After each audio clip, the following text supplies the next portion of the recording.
दोस्तों, अंतिम वीडियो में प्रश्न पूछा गया था कि श्री सिंगाजी ताप विद्युत परियोजना किस जिले में है। तो इसका उत्तर है यह खंडवा जिले में है। ओके। श्री सिंगाजी ताप विद्युत परियोजना इसलिए अभी चर्चा में रही क्योंकि इसकी बिजली उत्पादन की तीसरी इकाई को भी ओपन कर दिया गया है। इस श्री सिंगाजी ताप विद्युत परियोजना में बिजली उत्पादन की कुल 4 इकाई हैं। 4 में से 3 ओपन हो गई हैं, अभी एक ओपन होना बाकी रह गया है। इसलिए श्री सिंगाजी ताप विद्युत परियोजना चर्चा में रही। और आप लोग याद रखेंगे, श्री सिंगाजी ताप विद्युत परियोजना खंडवा जिले में है। आगे बढ़ते हैं दोस्तों, और आज के लिए बहुत प्रश्न बहुत ही ज़्यादा आसान है। मध्य प्रदेश की सबसे लंबी नदी कौन सी है एवं उसकी कुल लंबाई कितनी है। आप उसकी कुल लंबाई बताएंगे, साथ ही साथ आप यही भी बता देना कि मध्य प्रदेश में उस नदी की कितनी लंबाई है। बहुत ही ज़्यादा आसान क्वेश्चन है, बहुत ही ज़्यादा इंपॉर्टेंट क्वेश्चन है, परीक्षाओं में कई बार पूछा गया है यह प्रश्न। आगे बढ़ते हैं दोस्तों, मध्य प्रदेश करंट अफेयर्स के क्वेश्चंस पर ध्यान देते हैं। सबसे पहला प्रश्न है, मध्य प्रदेश में चलाए गए मास ड्रग एडमिनिस्ट्रेशन अभियान का संबंध किस बीमारी से है। आपके ऑप्शन है मलेरिया, फाइलेरिया, कोरोना, डेंगू। अब जो तुक्का मारने वाले हैं वो कोरोना बताएंगे, तो एकदम गलत है, कोरोना नहीं है। मास ड्रग एडमिनिस्ट्रेशन अभियान का संबंध फाइलेरिया बीमारी से है। मध्य प्रदेश को फाइलेरिया मुक्त बनाने के लिए मास ड्रग एडमिनिस्ट्रेशन अभियान चलाया गया। हमारे मध्य प्रदेश के जो स्वास्थ्य मंत्री हैं डॉक्टर प्रभुराम चौधरी, उन्होंने इस अभियान का शुभारंभ किया। ओके। और यह मध्य प्रदेश के दतिया और छतरपुर जिलों में चलाया गया है। ठीक है, ये भी आप लोग याद रखेंगे। अब दोस्तों, हम थोड़ा फाइलेरिया बीमारी के बारे में बात कर लेते हैं। फाइलेरिया की बीमारी आखिर है क्या। देखिए दोस्तों, फाइलेरिया की बीमारी, इसका दूसरा नाम हाथी पाँव भी है। क्योंकि जब किसी को फाइलेरिया हो जाता है तो उसके पैरों में सूजन आ जाती है, पैर सूज के एकदम बहुत मोटे ताजे हो जाते हैं। ओके। तो इसलिए इस बीमारी का नाम है हाथी पाँव। फाइलेरिया की बीमारी भी मच्छरों के काटने से होती है। फ्यूलेक्स फ्यू फ्यूलेक्स फ्यूलेक्स और मैनसोनाइडिस प्रजाति के मच्छरों के काटने से यह बीमारी फैलती है। मैनसोनाइडिस, यहाँ पे लिख के नहीं बन रहा है मेरे से, इसके लिए मैं आपसे माफ़ी चाहूँगा।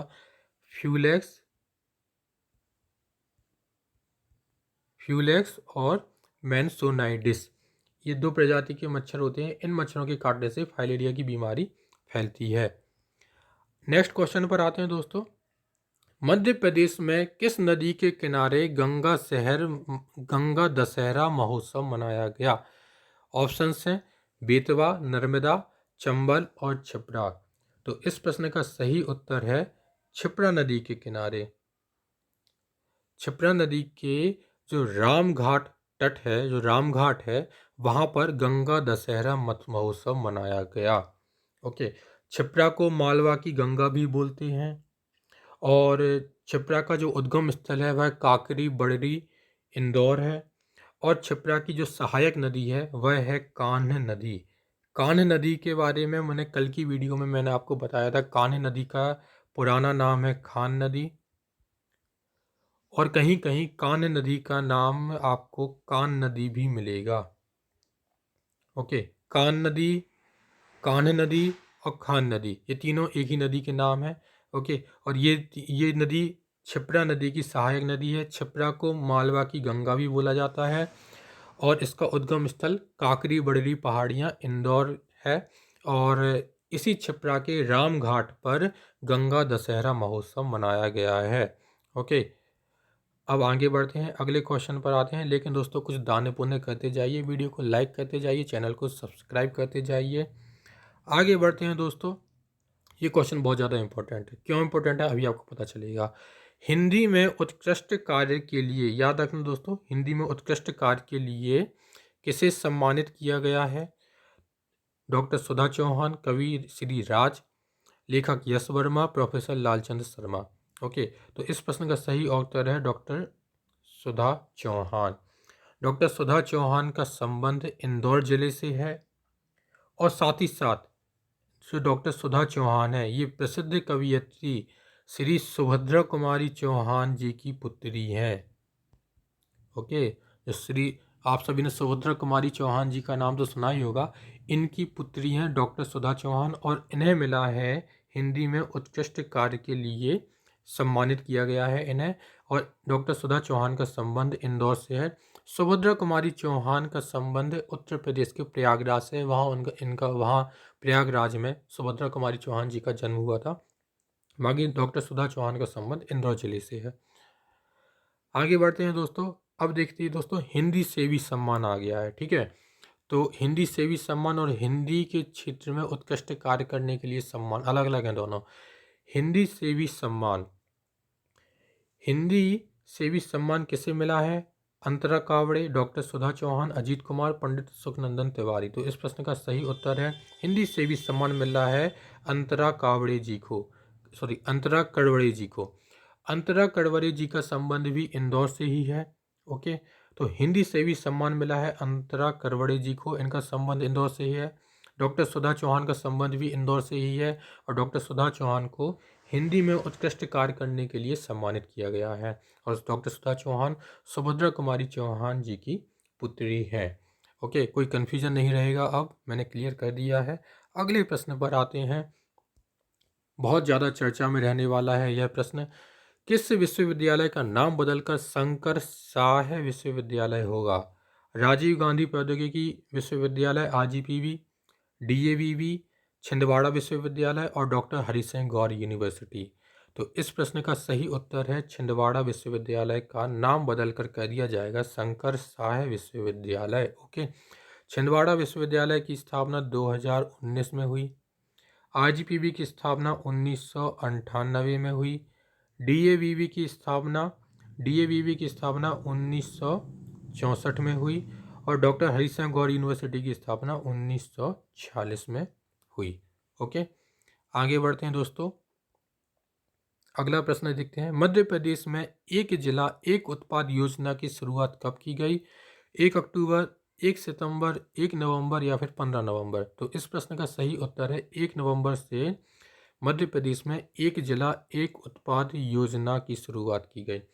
क्या है यह एक जिला एक उत्पाद योजना?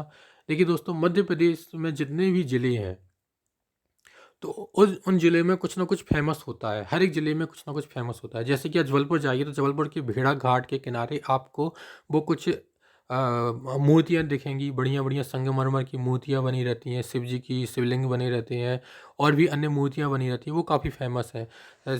तो इस तरीके से ये उत्पाद है, किसी पर्टिकुलर ज़िले के कुछ ना कुछ उत्पाद होते हैं। ओके, तो एक जिला एक उत्पाद योजना के तहत प्रत्येक ज़िले का जो एक फेमस उत्पाद होता है उसके प्रोडक्शन को बढ़ाना है, उस उत्पाद के प्रोडक्शन को प्रोत्साहन देना ही एक जिला एक उत्पाद योजना का मकसद है, उद्देश्य है। अभी हाल ही में सीहोर जिले के बुधनी में जो लकड़ी के खिलौने बनते हैं उसको एक जिला एक उत्पाद योजना के तहत चुना गया है। ऐसे ही करते करते हर जिले के जो पर्टिकुलर कुछ उत्पाद हैं उनको एक जिला एक उत्पाद योजना के तहत चुना जाएगा। ओके, तो अभी इस प्रश्न का उत्तर है कि एक जिला एक उत्पाद योजना का शुभारंभ 1 नवंबर से किया गया। नेक्स्ट क्वेश्चन पर आते हैं। शिवानी पवार का संबंध किस खेल से? बहुत ज़्यादा इंपॉर्टेंट है। शिवानी पवार का संबंध किस खेल से है? तो कुश्ती, शतरंज, वॉलीबॉल या फिर हॉकी? तो इस प्रश्न का सही उत्तर है शिवानी पवार का संबंध कुश्ती से है। अभी उत्तर प्रदेश के अमेठी में राष्ट्रीय अंडर-23 कुश्ती प्रतियोगिता हुई थी, उसमें स्वर्ण पदक जीता है शिवानी पवार ने। शिवानी पवार का संबंध कुश्ती से है और यह भोपाल की रहने वाली हैं। ओके, ये मध्य प्रदेश की पहलवान है, मध्य प्रदेश की तरफ से कुश्ती लड़ती हैं और ये भोपाल की रहने वाली हैं और अभी इन्होंने स्वर्ण पदक जीता है उत्तर प्रदेश के अमेठी में जो राष्ट्रीय अंडर-23 कुश्ती प्रतियोगिता हुई थी उसमें। इसके अलावा एक और नाम आप याद रखेंगे, पूजा जाट का। पूजा जाट देवास की रहने वाली हैं। ओके, ये भी कुश्ती से रिलेटेड है, ये भी पहलवान है। पूजा जाट का संबंध भी कुश्ती से ही है और पूजा जाट को बोला जाता है मध्य प्रदेश की दंगल गर्ल। तो ये उपनाम हो गया पूजा जाट का, मध्य प्रदेश की दंगल गर्ल। कौन है ये? पूजा जाट। ओके, तो ये एक्स्ट्रा फैक्ट मैंने आपको बता दिया। पूजा जाट मध्य प्रदेश की दंगल गर्ल है। ओके, चलिए आगे क्वेश्चन पर आते हैं। मध्य प्रदेश का पहला 100% स्मार्ट मीटर वाला शहर कौन बनेगा? ओरछा, महू, बीना, इटारसी। तो इस प्रश्न का सही उत्तर है महू। महू इंदौर जिले में है और महू का नाम बदलकर कर दिया जाएगा डॉक्टर अंबेडकर नगर। ओके, तो महू बनेगा 100% स्मार्ट सिटी वाला पहला शहर मध्य प्रदेश का। नेक्स्ट क्वेश्चन पर आते हैं दोस्तों।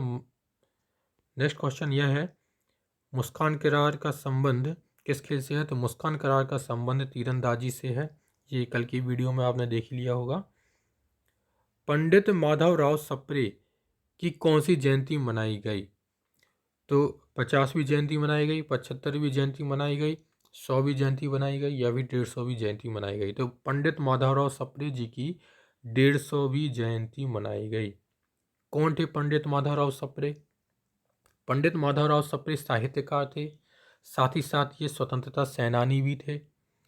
ओके, इनका जन्म दमोह जिले के पथरिया में हुआ था। ओके,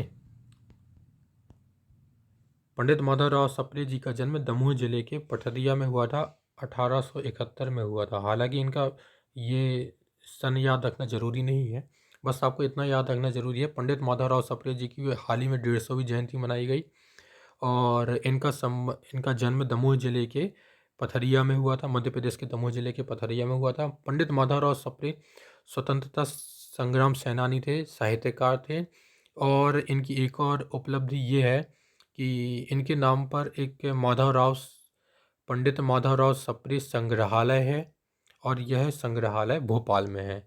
याद रखेंगे दोस्तों, पंडित माधवराव सप्रे संग्रहालय भोपाल में है। ओके, अगले प्रश्न पर आते हैं।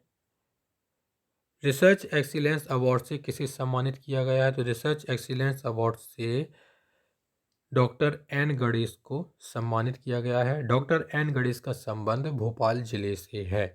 ओके, तो दोस्तों जानकारी अच्छी लगी तो वीडियो को लाइक कर दीजिए। ऐसे ही तैयारी अपनी प्रिपरेशन जारी करते रहिए। इसके अलावा मैंने और भी पार्ट्स बनाए हुए हैं मध्य प्रदेश करंट अफेयर्स से रिलेटेड, आप उन पार्ट्स को भी देखिए जिससे आपका करंट अफेयर्स का रिवीजन हो जाएगा। आपके जिन्होंने करंट अफेयर्स पढ़ लिया है तो उनको एक तरीके से टेस्ट देने मिल जाएगा। ओके, तो इस तरीके से आपका करंट अफेयर्स बहुत अच्छी तरीके से तैयार हो जाएगा। आपको एग्जाम में करंट अफेयर्स से रिलेटेड कोई भी टेंशन नहीं होगी यदि आप मेरे सारे वीडियोस देख लेते हैं। तो चैनल को जरूर सब्सक्राइब कर लीजिए, वीडियो को लाइक कर दीजिए, जो प्रश्न पूछा है उसका कमेंट सेक्शन में उत्तर दीजिए। धन्यवाद।